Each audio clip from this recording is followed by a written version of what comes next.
중진급들의 대단히 불리한 룰입니다. 30% 가까이 깎았다라고 하는데 거기서 이기지 못하는 신인이라면 우리 본선에서 경쟁력을 의심할 수밖에 없고 충분하게 경쟁을 보장하고 또 새로운 분들에게도 기회도 부여하고 우리 공관위에서 잘 해왔다고 생각합니다. 그 판단을 존중합니다. 제일 강한 자가 전도에 나가는 것이 그게 절대 선다 이렇게 생각이 듭니다. 자꾸만 전역을 바꾸지 않는 것이 쇄신이 안 된다라고 하는 말에는 특히나 민주당 쪽에서 공격하는 동의할 수가 없습니다. 저는 당의 단결과 통합을 저해하는 개파 공천을 한 적이 없습니다. 경선을 통한 현역 교체율은 3분의 1을 넘습니다. 여성과 청년, 정치 신인 공천 비율, 그리고 불출마 현역 의원 숫자도 국민의힘보다도 높습니다. 네, 한 주간의 여론 흐름 짚어보겠습니다. 배종찬 인사이트 K 소장, 윤희용 오피니언 라이브 여론분석센터장 자리에 함께했습니다. 두 분 어서 오십시오. 네, 안녕하십니까. 네, 배 소장님. 네. 김건희 여사의 도이치모터스 주가 조작 의혹과 대장동 개발사업 50억 클럽 뇌물 의혹, 쌍특검법이 국회 본회의에서 부결됐습니다. 논란이 됐던 쌍특검법 부결이 향후 총선이나 각 당 지지율에는 어떤 영향을 줄까요? 이미 상당히 반영이 된 것 같습니다. 선반영. 이것이 뭐 재의결 문제만으로 이슈가 된 건 아니니까 그 이전부터 계속해서 김건희 여사 관련된 논란은 또 지속이 되어 왔고 또 불거져 왔기 때문에 뭐 총선에 별도로 영향을 미치는 이슈가 되기는 어려울 것 같고요. 그렇다면 많은 분들이 이제 궁금한 것은 그럼 논란이 끝났느냐?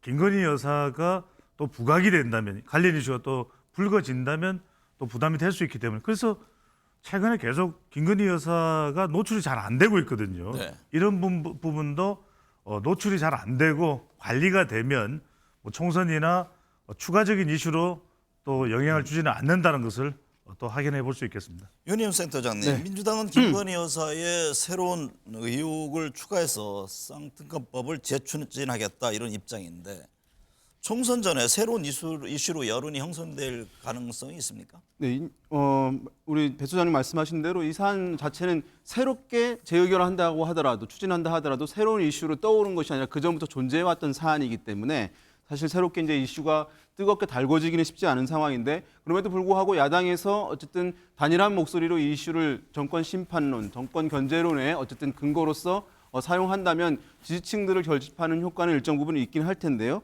다만 이제 제1야당인 민주당이 과연 이제 단일 대우를 형성하고 내부 혼란을 정비해서 이것이 여러 야당으로 분산되어 있는 상황인데 분열되어 있는 상황인데 하나의 목소리로 야당이 낼 수 있을지 여부 그런 부분에서는 좀 불확실한 측면이 있다고 할 수 있겠습니다. 네, 배 소장님, 총선이 40여일 앞두고 갤럽, 리얼미터, 한국 리서치 등에서 국민의힘 지지율이 민주당보다 높은 것으로 나타났습니다. 한 주간 어떤 현안이 이 같은 지지율 흐름에 영향을 줬습니까? 지난주에 우리도 말씀드렸지만 공천입니다. 공천이 얼마나 이 파장을 빚느냐 아니냐. 뭐 조용한 공천도 그것이 좋은 공천이냐 지지율을 뭐 끌어올리는 공천이냐의 지적은 있습니다만 역대 우리가 이 선거에서의 공천을 보면 결국 시끌벅적하고 그러니까 당 내에서도 반발이 확대되면 그건 분명히 지지율에 영향을 주거든요. 공천인데 특히 이게 중요한 것이 당에 영향을 미칠 수 있는 것이 중도층, 또 수도권, 청년층, 중수층 선거라고 합니다.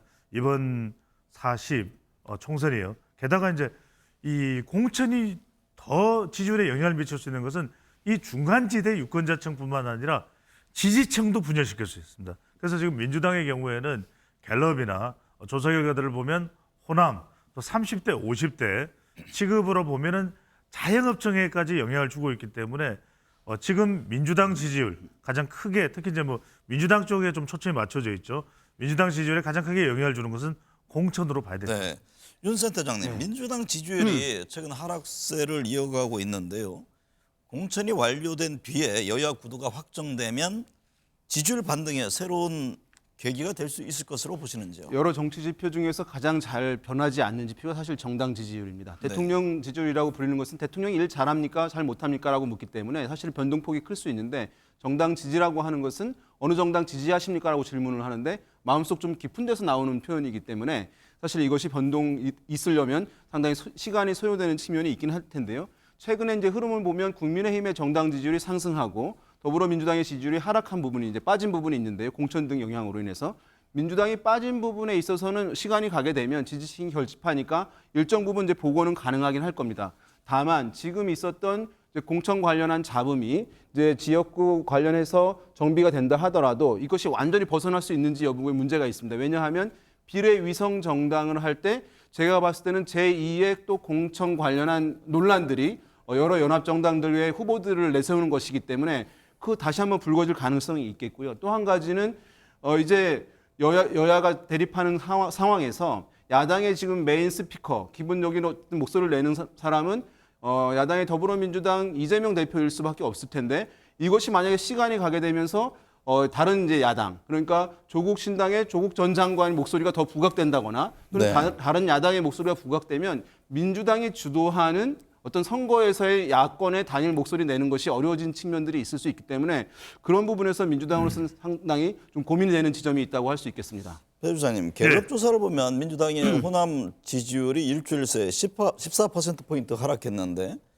뭐 신당 등의 움직임이 영향이 있겠죠.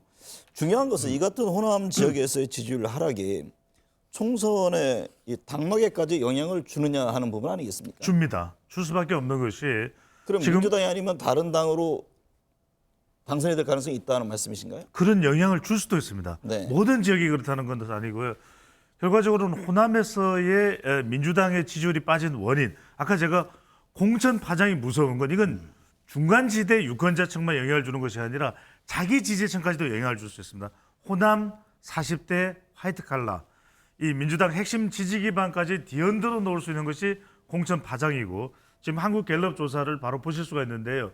지지하는 정당이 없다는 무당층이 무려 26%로 늘었는데 이 조사에서 다른 지역에 비해서 호남의 무당층이 가장 비율이 높습니다. 근데 보통 그렇지가 않거든요. 민주당은 전략적인 정치 의사결정을 하는 곳이기 때문에 오히려 총선이 가까워지면 무당층이 지지하는 정당이 없다는 줄어드는 성향이 강한 지역의 성격인데 첫 번째는 공천 파장이 있습니다.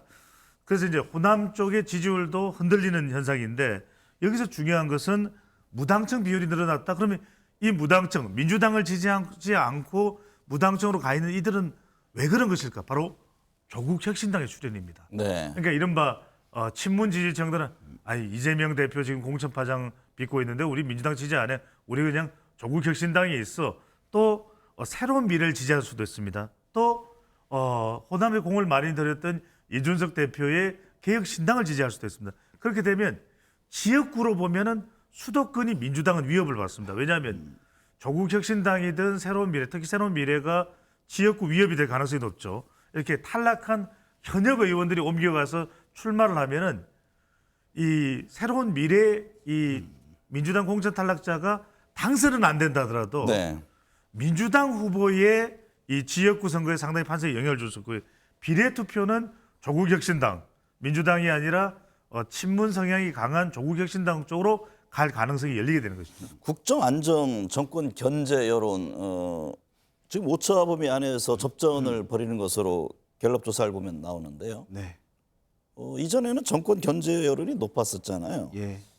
이게 남은 40일 총선에서 몇 번 더 유동을 칠까요?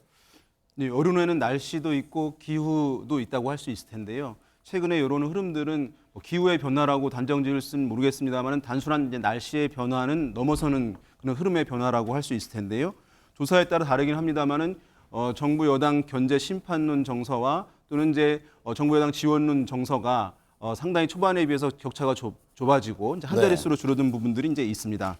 그래서 이제 이것이 다시금 이제 야당 입장에서는 정권 심판 견제 정서가 높아져야 이제 유리하다고 판단이 될 텐데요. 어쨌든 이제 그 기류에 기대를 갖고 있을 텐데 일정 부분 야당이 정비한다면 이제 일정 부분 복원 가능하겠습니다만 또 한 가지 변수는 제3 신당들이 지금 상당히 유력하게 또 많이 있는 상황이거든요. 그렇게 되면 제3지대의 정당에 대한 지지, 이것은 우리가 정치 변화론이라고 얘기할 수 있겠습니다. 양당 심판론이라고도 얘기할 수 있겠고요.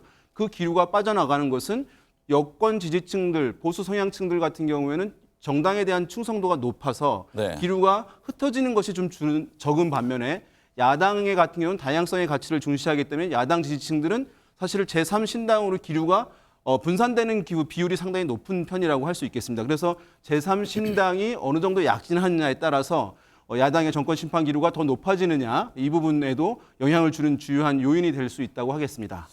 배 소장님, 네.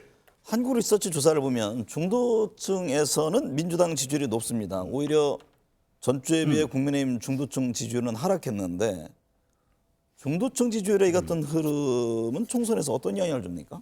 그렇습니다. 이게 중도층의 표심이 중요한 것은 이번 총선이 이 중수층 선거라는 점을 분명히 강조해드렸죠. 중도층, 수도권, 2030 MZ 세대입니다.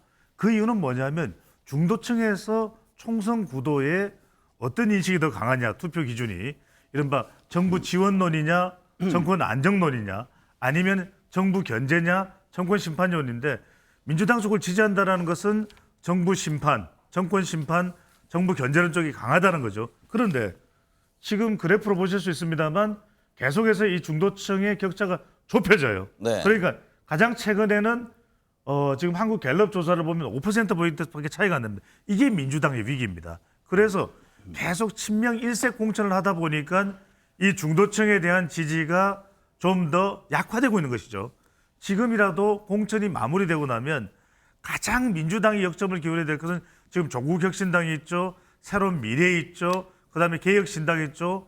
호남의 공들였던 어떻게 하면 이 확장을 좀 할 수 있을까? 중도 외연 확장을 더 할 수 있는 민주당의 이 선거 운동 방향이 뭐냐? 네. 이 부분이 매우 중요해질 수 있습니다. 윤세태 회장님, 이제 중도층을 이전에 분석할 때 많은 얘기를 했지 않습니까? 네. 방금 이제 그 배 소장님 민주당의 위기라는 표현을 썼는데 네. 지금 상황을 어떻게 봐야 합니까? 그러니까 역전이 된 상황에서 민주당이 고전하는 상황입니까? 아니면 민주당이 계속 앞서가다가 위기 국면으로 온 상황으로 봐야 합니까? 후자로 봐야 될 것 같습니다. 사실은 지난 연말까지만 하더라도 야당이 주장하는 이번 선거는 정권 심판하는 선거입니다라고 하는 공감도가 정부를 지원해야 된다 또는 국정 안정론 때문에 여당을 지원해야 된다는 그런 이제 기류보다 어쨌든 두 자릿수 이상 월등히 높은 상황이었는데 지금 이제 그것이 줄어들어서 어떤 조사에서는 격차가 거의 없는 그런 상황일 텐데요. 거기에 배경에는 사실은 이런 중도층의 흐름의 변화가 있습니다. 중도층에서는 사실은 7대3 이런 비율로 야당의 주장에 동의하는 비율이 모든 정치 지표에서 거의 대부분의 지표에서 높았던 상황인데 최근에는 이것이 이제 여당이 월등히 높다고 할 수는 없겠습니다만 중도층에서는 여야 간의 지표에서 균형이 이루어지는 또 팽팽한 접전이 이루어지는 그런 상황이기 때문에 야당으로서는 매우 유리했던 정권 심판 기류가 이전에 지난 연말에 비해서는 상당 부분 줄어들어서 다시금 이제 일방적 구도로 치러질 수도 있겠다라고 하는 기대를 갖고 있던 선거에서 이번 선거가 일방적 구도가 아니라 경쟁 구도로 치러질 가능성이 높아졌다라고 하는 네. 점에서 야당으로서는 상당히 이제 고심이 깊어지는 그런 상황이라고 하겠습니다. 배 소장님, 조국신당 출연 문제 네. 지금 비례대표 정당 투표에서는 꽤 높게 나옵니다. 제3지대 정당 중에서 가장 높은데 이거 어떻게 봐야 합니까? 컨벤션 효과입니까? 그러니까 조국신당, 조국혁신당이 뿜뿜하는 가장 큰 이유는 뭐냐면은 범위는 좁을지라도 투표할 의사가 적극적인 그런 유권자층이라는 것입니다. 네. 왜냐하면 먼저 뭡니까? 조국 팬덤이 있습니다. 조국입니다. 이러면 일단 관심을 기울이는 유권자층이 있습니다. 두 번째로는 이재명 가고 조국이 온다는 식으로 친문 지지층에서는 우리는 이재명 대표 아니에요. 우리는 조국 전 장관이에요 하는 친문 지지층이 결집을 하는 겁니다. 그다음에 세 번째로는 뭐냐면 공천 파장을 겪다 보니까 오히려 이재명 대표의 민주당이 아니라 실망한 민주당 성향의 유권자층은 오히려 그럼 우리는 조국 혁신당 쪽으로 갈래.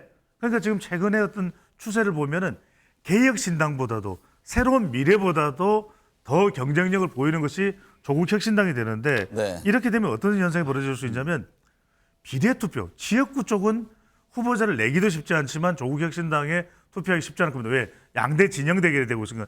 지역구는 민주당이지만 비례투표는 조국혁신당이 하겠다는 이런 현상이 상당히 두드러질 가능성. 일각에서는 네. 이건 어디까지나 가정이고 추정입니다. 이 비례투표에서 조국혁신당이 한 15% 정도 득표할 가능성도 분석이 나올 수 있다는 전망도 나옵니다. 자, 공천 관련한 문제를 제가 두 분께 같이 질문을 드려보고 싶은데 이제 공천이 거의 이제 마무리 국면에 들어가서 이번 주 되면은 거의 윤곽이 잡힐 텐데 공천 때까지는 여야 굉장히 혼란스럽지 않습니까? 예. 여러 가지 또 반발도 있고 내부의 반발도 있고. 이제 공천 이후에 여야 대결 구도에서 어떤 인물들이 후보자로 나왔느냐 이게 굉장히 중요할 텐데 예. 전체적으로 어떻게 보세요? 공천의 문제. 국민의힘은 뭐 감동은 없지만 조용한 공천이다 이렇게 말하고 민주당은 지금 개파 갈등이 부각되고 있잖아요. 민주당으로서는 좀 뭐 억울한 측면도 있을 수 있을 것 같아요. 왜냐하면 현역 의원들의 불출마한 의원들 상당히 좀 제법 있었고요. 또 현역 의원들 이른바 물갈이에 대한 기류들 국민들이 있는 상황인데 물갈이 폭도 또 컸다고 얘기할 수 있는 상황인데 다만 이제 이 점에서 얘기하고 싶은 것은 정치라고 하는 것은 선거라고 하는 것은 그러한 사실관계의 영역이라기보다는 대중의 인식의 영역이라고 할 수가 있거든요. 그러니까 대중이 어떻게 받아들이냐의 문제인데 공천이 만약에 충분하게 대중적 호응을 얻으려고 한다면 그것이 어떤 주류 또는 핵심의 희생과 연관되는 흐름으로 물갈이가 이루어질 경우에는 상당히 대중적 호응이 높아지는 데 비해서 이것이 비주류의 희생 또는 비주류의 배제, 정적의 제거 이런 흐름으로 대중에게 인식될 경우에는 물갈이를 아무리 많이 한다 하더라도 국민적 호응을 얻지 못하는 경우들이 과거 선거에서도 이제 많이 있어 왔던 상황인데 네. 지금 아마 민주당은 그런 사실관계에서는 물갈이 폭이 더 많다고 얘기할 수 있을 텐데 다만 대중의 인식에서 이제 그러한 긍정적 흐름으로 전개되지 못한 그런 상황들이 있기 때문에 영향을 받는 것이라고 할 수 있겠고 다만 그리고 국민들 같은 경우 유권자들의 경우에는 여당과 야당을 비교 상대평가하는 측면이 있기 때문에 여당의 공천이 변화가 별로 없고 또 현역 의원들 위주로 공천이 이루어져서 비판받을 지점이 있음에도 불구하고 야당의 공천이 문제가 더 컸다. 잡음과 좀 파장이 컸다고 하는 점으로 상대적으로 여당은 조용했다라고 하는 것이 큰 감동은 아니지만 평가에서는 부정적인 영향이 거의 없는 그런 상황이 되고 있다고 할 수 있겠습니다. 배 주장님 이제 방금 같은 맥락인데 민주당 공천 과정에서 일부 비명계 의원들 뭐 탈당 움직임도 있고 이걸 이제 분열을 볼 것이냐 아니면 586 운동권 출신들에 대한 혁신으로 볼 것이냐 입장에 따라 좀 확연히 다르잖아요. 네. 민주당이 이 같은 움직임에 대해서 향후 총선 지역에는 어떤 영향을 줄까요? 지금 유권자들은 당장 어떻게 바라볼까요? 지금 당장은 부정적이에요. 어떡하나 네. 시끌벅적하고 아비규환 공천이 되고 뭐 차은우 공천, 뭐 연산군 공천, 대장동 공천 온갖 비판이 나옵니다. 여기에 대해서 이제 민주당에서는 아니 무슨 말이냐, 우리도 시스템 공천이고 그러면 좋은 소리 듣고 그래서 혁신이 되겠느냐? 우리는 파격적인 것을 위해서 이렇게 정말 피가 난무하더라도 우리는 그런 공천을 해서 혁신을 하는 것이다라고 강조하고 있는데 중요한 건 당의 평가가 아니라 중수층, 중도층, 수도권, 청년층의 평가가 중요한 것이거든요. 그러니까 중도층의 아까 지지율을 보면 그 예. 대목이란 말이죠. 그 민주당 지지율은 그대로 있고 국민의힘은 좀 떨어졌단 말입니다. 그렇죠.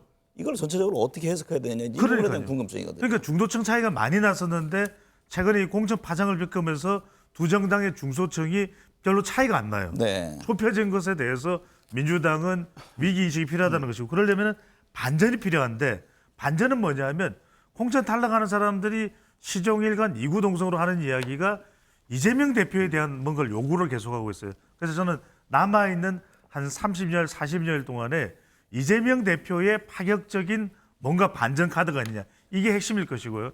그래야 중도층, 수도권, 청년층이 돌아올 수 있는 것이고 그다음에 국민의힘이 잘했느냐. 국민의힘은 그러면 이렇게 조용한 공천에 했으니까 우리 다 이겼네. 그게 공식적으로 맞았더니 그건 또 아닙니다. 왜? 조용한 공천은 뭔가 변화가 없고 이건 뭐 또 지지층들이나 중도층이 요구했던 공천은 아닌 것 같아요. 이제 파격적인 뭔가가 필요합니다. 네. 남아있는 공천자 중에서 그래도 그동안에 심심했던 것을 상쇄시킬 수 있을 만한 파격적인 인물 한두 명 정도는 나와줘야 된다는 거죠. 네. 개혁신당, 새로운 미래 등 3지대 정당 지지율이 낮습니다. 제3지대 빅텐트 무산, 뭐 이준석 대표죠. 책임 있다 이런 얘기도 나오는데 3지대 지지율에 어떤 변수가 있을 게 있다면 뭐가 있습니까? 예, 지금 여론조사에서 또 정당들의 어떤 득표율, 지지율과 관련해서 상당히 중요한 표현이 전체 합은 100을 넘을 수 없다는 것입니다. 그러니까 국민의힘의 정당 지지율 또는 더불어민주당의 정당 지지율이 한 40%씩 된다고 한다면 합이 80%니까 남아있는 20%를 갖고 여러 정당들이 나눠 가질 수밖에 없기 때문에 여러 네. 정당들이 있게 되면 얻을 수 있는 지지율 득표율은 당연히 이제 제한적일 수밖에 없는 측면이 있겠고요. 그나마 이제 그 상황에서 마지막 기회를 사실 제3지대의 정당들이 노린다고 한다면 아마도 그것은 1당과 2당이 위성 정당을 비례 위성 정당을 곧 만들 텐데요. 그 과정에서 잡음들이 좀 있을 가능성이 있고 그 과정에서 1당과 2당에 대한 기성 정당에 대한 정치적 불신 기류가 일정 부분 살아날 가능성이 있거든요. 그 흐름을 제3지대에 있는 정당들이 얼마만큼 올라탈 수 있을 것인가. 그것이 이제 제3지대에 있는 정당들에게는 남아있는 마지막의 기회라고 할 수 있지 않을까 생각됩니다. 네, 오늘 두 분 분석 잘 들었습니다.